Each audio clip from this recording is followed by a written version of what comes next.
Voice వ్యూవర్స్కు నమస్కారములు.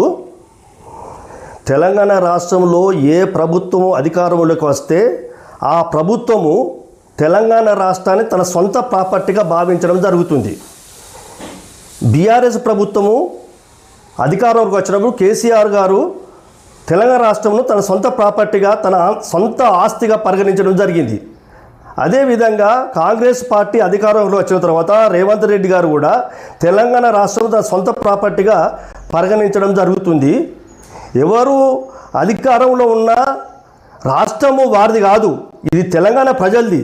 తెలంగాణ అనేది ఎవరబ్బ సొత్తు కాదు, పార్టీల సొత్తు కాదు, ప్రజలది ఇది. తర్వాత ఎవరు ప్రభుత్వంలో ఉన్నప్పుడు వారి మార్పు రాజకీయాలు తెలంగాణలో చూపెట్టడం జరుగుతుంది. దానిలో భాగంగా తెలంగాణ తల్లి విగ్రహాన్ని మార్చడం జరిగింది. బీఆర్ఎస్ మొట్టమొదటిగా రాష్ట్రం వేరైన తర్వాత ప్రభుత్వం ఏర్పాటు చేసినప్పుడు వాళ్ళు తెలంగాణ తల్లి విగ్రహాన్ని ఒక నమూనాను తయారు చేసి పెట్టడం జరిగింది. దాని మీద ప్రజలకు ఎవరికి వ్యతిరేకత లేదు. తెలంగాణ సింబల్ బతుకమ్మ పండుగ.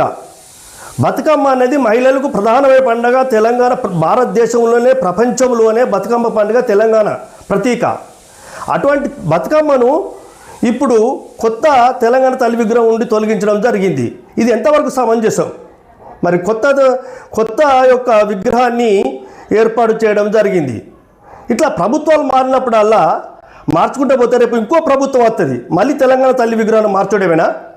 మరి తెలుగు తల్లి విగ్రహంలో కూడా కిరీటం ఉన్నది, కలశం ఉన్నది, వరి కొంకులు ఉన్నాయి.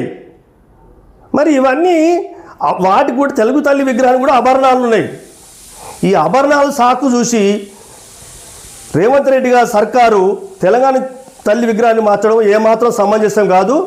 బతుకమ్మ అనేది తెలంగాణ యొక్క సింబల్, అది లేకపోవడం చాలా విచారకరము. దీన్ని ఎవరైనా ఖండించవలసిందే. బతుకమ్మ అనేది తెలంగాణ విగ్రహంలో ఉండవలసిందే అని నేను ప్రత్యేకంగా కోరడం జరుగుతుంది.